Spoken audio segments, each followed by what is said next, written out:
Сегодня мы ввели в эксплуатацию еще одну колокольню. Это поселок Исеть под Среднеуральском.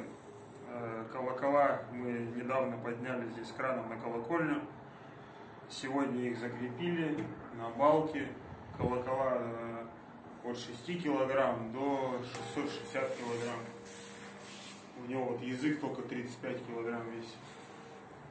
Вот все настроили. Тут такой помост заранее был заготовлен, ее установили. Небольшая колокольня, но новый храм прямо еще строится. И опять же, показатель вот такой, еще строится храм. Внутри там еще даже не начали отделочные работы, а колокольня уже готова. Ну и немножко первый раз он позвонил, как увидим.